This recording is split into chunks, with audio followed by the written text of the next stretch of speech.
Hey everybody, I'm Joey Workachek and we are at another episode of the Crystal Healer Summit. I am here with Laura Sultan. I'm so excited. Can you tell us, Laura, and introduce yourself to everyone on what you do with crystals? Absolutely. So I am a crystal healer, but I'm also an artist.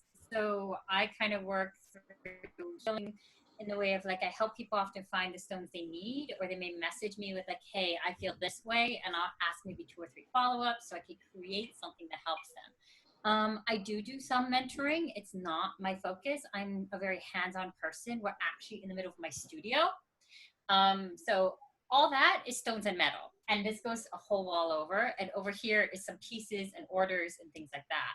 So again, I'm very, very hands-on. So You I'm have the a lot person, of beautiful crystal pendants. You're wearing one of those today, yeah, aren't yeah. I'll try to pull it closer to the camera. It's not going to be the best picture. Maybe I'll send you a picture of it later off the website. you? We'll try and include one in the email. Oh, that sounds great. So this is a raw, well, polished emerald. I use raw because people think un not higher grade. Like this is a nice, natural, earthy emerald. And I set it in 14 karat gold filled in sterling silver. That's This is, beautiful. thank you. Yeah, I love it. It's actually the one that's pictured for the website too, because it's actually a stone that helps me connect and speak better when I'm being recorded, because I've been doing a YouTube channel that's going to be launched soon. And so I learned this piece just helps center me. Emerald is like for bravery and heart-centeredness, and for me, it helps me just speak a little easier. So I guess that's a good example of kind of what I do, but this is my personal one. So, Laura, can you tell us about, crystals, your three favorite crystals? And Absolutely. So I have trouble choosing, period. So I decided I would bring up two, and if one ended up as well, great. If not, you got two. So one that that's has fine. followed me since my childhood is this big obelisk. It's a labradorite. And it is the reason I love it is it's for magic and transcendence, but more so it's for a deeper inner journey. So for me, it work and be aware, but I go inward. I'm very much of a person focused on the journey, on development. I get mental bloopers all the time of freaking out. Like this is normal for me. So believe me, I'm human. I freak out, but this is kind of like my reminder, or it helps me center. When I have some really difficult times in my life, I have used actually this stone to just center me and help me moving forward. So this is one of my personal favorites.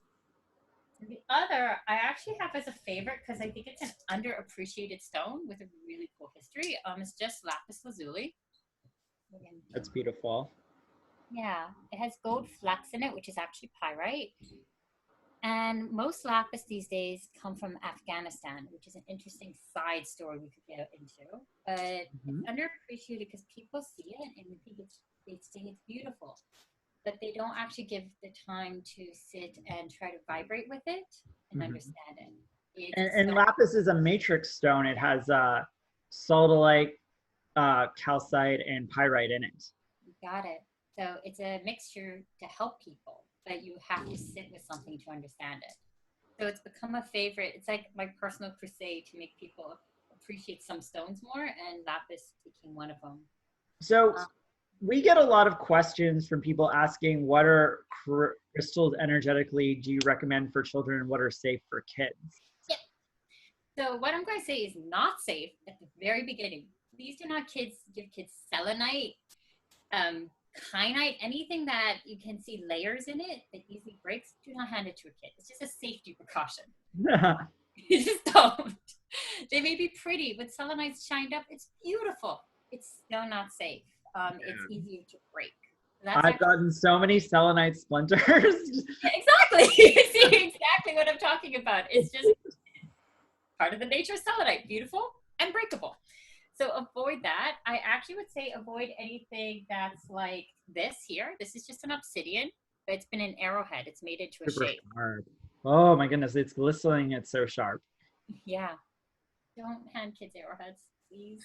Don't. Just if No, it's I've gotten a few crazy like obsidian cuts without even realizing when it doesn't even look sharp because it's like handing a kid a razor blade. So I'm glad that you brought that up.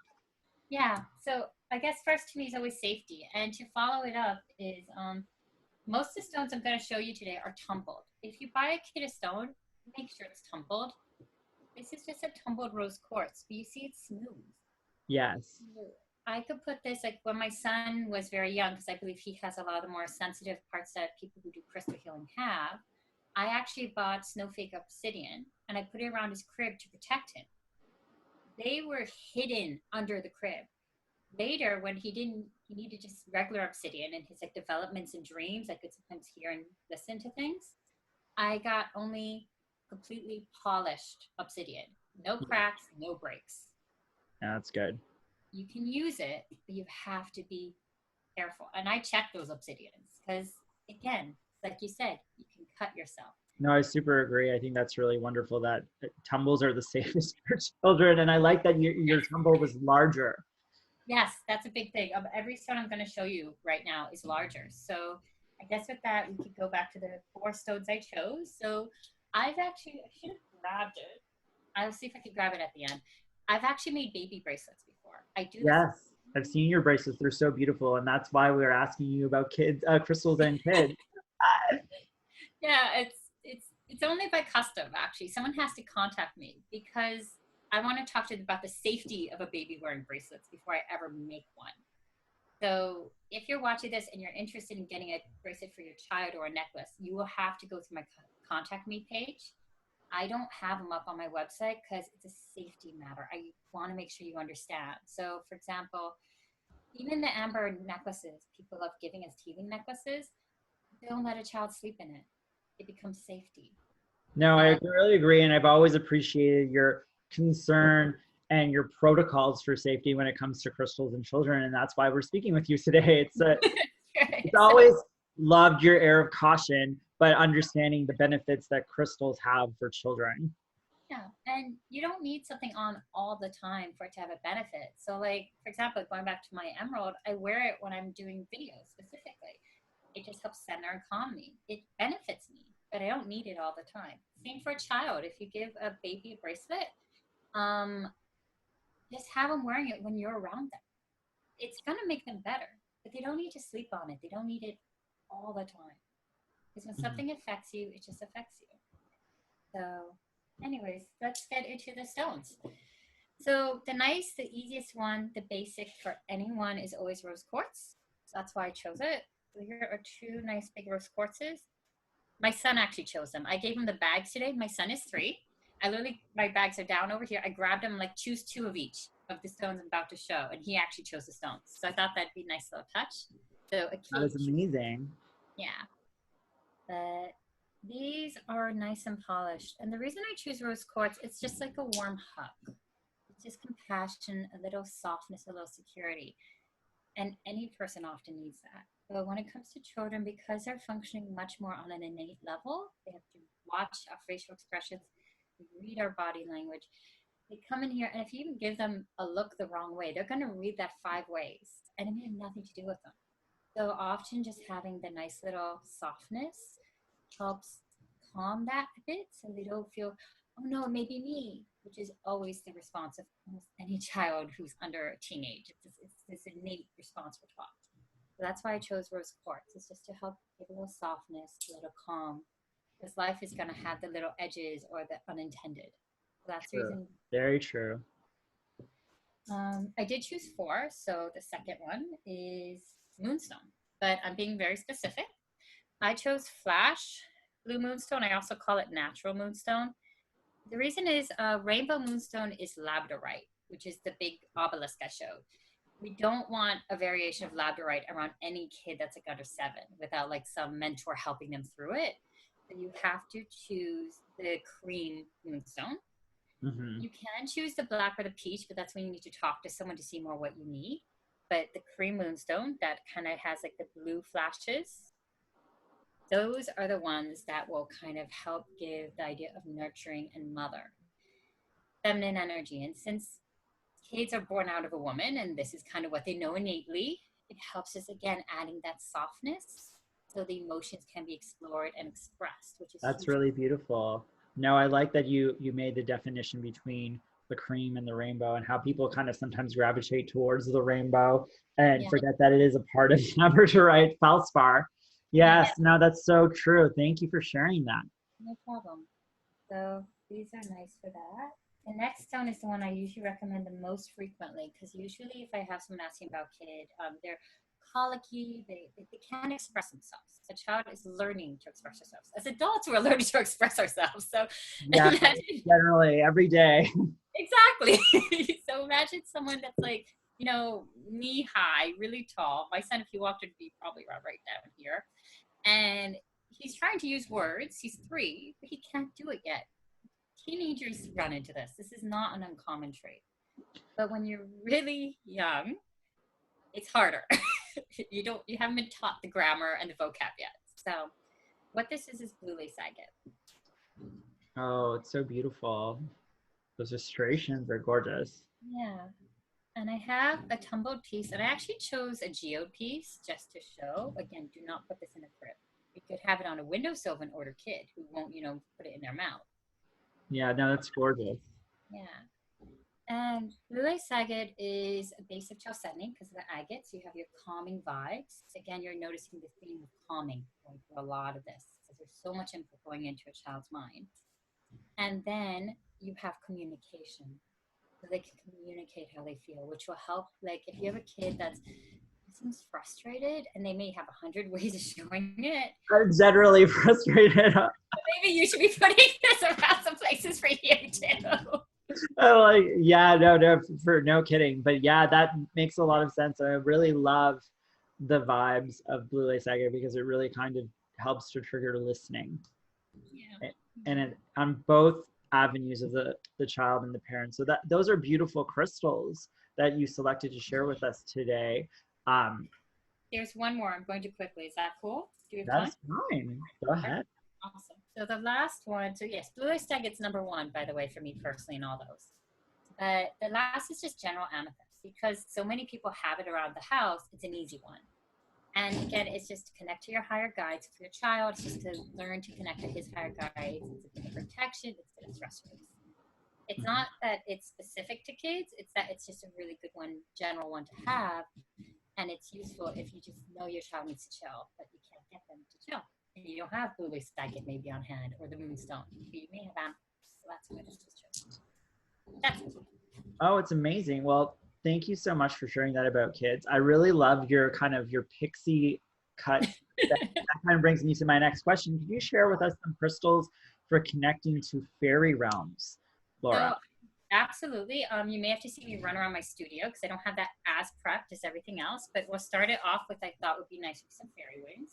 Oh, I love it. I love it. I love it. I love it. So these are the ones I wear if I do like a red fair or I do anything where I can be a fairy. I've done this on Halloween. I've always loved your fairy energy, and you've always shared so much information with me about crystals and fairy realms and fairy stones, and that's why I wanted to ask you. So, by all means, gather the crystals that you need from your studio, and we look forward to you regaling us with the benefits of connecting to fairy energies with crystals. Sounds good. I'm just grabbing a few now.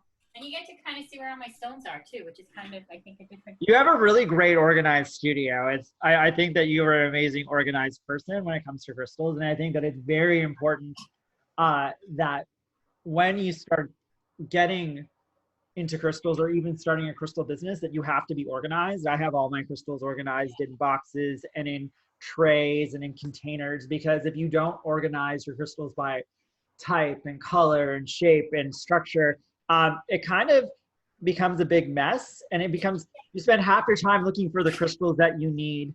And you have organization. These are all greens. Oh yeah, that's amazing.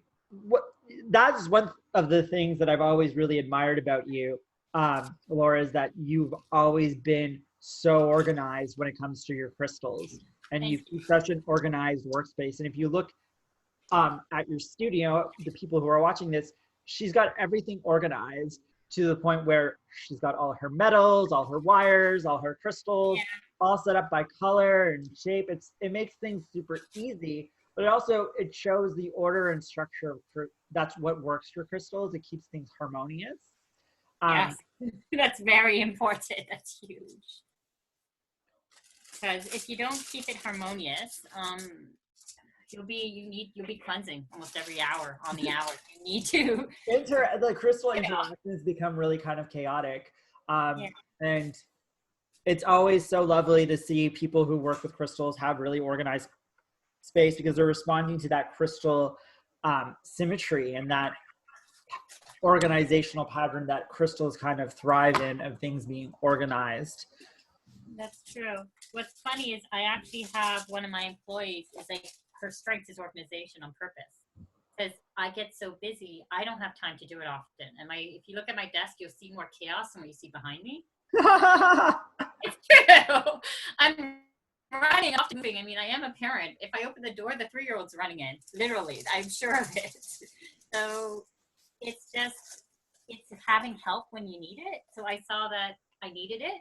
So one of my employees who is amazing, and if you go to my website, her name is Senka, in charge of studio management and production management. And it's because she can keep everything moving when I'm running, doing 500 things at once, which is my personal personality takes many things on and many balls. So that makes a lot of sense. Yeah. I am looking for a stone that's not completely fairy, but is useful for people who connect to fairy realms. That's amazing. So what crystals have you found in your gathering? All right, I'll put this down later. If it chooses to say hello, it will. All right, so the first one I always start with is rainbow fluorite. It's playful. It's a higher vibration energy. Often I've heard people say it helps with headaches. I never knew that until I started studying more traditional. For me, it was clarity. It's for balancing your third eye with your heart, and it creates that flow. It is definitely it's the study stone, and it deals with that. But it's very true that it does connect to the fairy realm. Very strongly. It's super playful, and that's kind of like the fairy realm. There's many variations, as in any realm if you're doing realm work. But if you want to do one that's a little safer, for lack of better words, I would say start with something like this and maybe an obsidian or an onyx for protection and grounding. Good. When you start into realm work, you need to have low protection. That's the ladder, but this is a really good one because it's playful. And when something's playful and the vibration is more higher and kind of silly, it will get you into good intro. So it's kind of like that too. So that's all right. The next one I'm going to actually pick up it is a good fairy one just because it has the matrix you mentioned before of the 3 stones working together. So you have depth in it, but it's still a brighter stone that's grounded. So you can work within your third eye. You can work in your self journeys, like the journey stone. I have a bunch of stones I personally call journey stones because it helps you working with your inner truth. In the fairy realm, interesting enough for kind of, I would say, species or people or whatever word you want to use, for when they never lie. They may not be clear, but they never lie. And that's important. This kind of goes into that, the self-truth, to know yourself. And that is actually part of the fairy realm because that's part of intrinsic, what the beings represent. They don't lie, they know themselves. So, and it's a good journey stone for that. So if you want to work into there. Another stone I grabbed was a playful one. It's just blue goldstone. It's a man-made stone. But how is goldstone made? I think is it copper flecks in glass? Yeah, you got it. It's copper flecks with glass. So it was made back, if I remember right, Venetian monks, so around the Renaissance time when they were doing, trying to make gold and all the alchemy. And then they essentially made goldstone, wondering if it was gold. And it is usually an orangish brown stone, and you see the copper. They've dyed it since then into blues, greens, and the natural goldstone. This is a blue one. It's because it's good for meditation. It is one that lets you kind of relax deeply inside, but it still has the sparkle. It still has the playfulness. And that's the reason I chose it, even though it's a man-made stone, because you heard me say earlier, I work with my hands heavily. Like I speak with my hands. You see them moving. You are a handsy person. Anyways, a lot of people who are connected to this realm are smiths. Working with your hands is normal, which means if it's man-made, it's not bad. that's working with our hands. So again, even though it's man-made, it's a good stone for the fairy realm because it represents that aspect of it. A lot of the beings, That's a really beautiful insight. yeah, they work with their hands. They create. Not all of them, a lot of them. So I grabbed a few more. I am deciding which one. I think I'll show one for pretty and one for meaning. So I grabbed actually Rainbow Moonstone. Oh, yes. You saw me? Yeah. It's like, you know where I'm going with it. So these do have decent flash. I use these for necklaces. Thus, they're cut. These are called cabochons in the jewelry world. And the reason is it is a softer version of labradorite. Yeah. So it helps you connect to your spirits. It helps you connect to whatever connections you have as being part of a fairy realm. But it's not going to throw you in the deep end and say, hey, go swim now. So it's the nice version of labradorite is kind of how I see it when we work into this way. So that's when I would recommend it. On a side note, I've always found it fascinating that Rainbow Moonstone got put into the Moonstone family and now seen as a mom's necklace, where it actually deals more development Yeah. than mothering. And I've always found that fascinating. I think it's just kind of nature and things there. So those are the stones I chose. I do have others, but I think we'll stay there for now. And this is just to give you a fairy kind of wrap piece. So this is just a big clear quartz. I wish if you could see the breaks. There's tons of water caught in it. But if you Oh, see wow. the way, It's so beautiful. yeah. And this piece is super fairy. The design is fairy. The watery, clear vibe is fairy. It is super fairy. But it's not a stone I would say normally is. So keep aware that if something gets called that way, that's just the way it is. So you don't Yeah. have Well, that makes a to, lot of sense. yeah, that's this one. So there's the example. And there you go. There's some fairy stones. Wow, thank you so much, Laura, for sharing all your information and knowledge about crystals and what you do with them.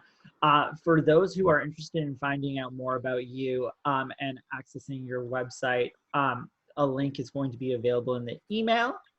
I don't know if this works, but I tried.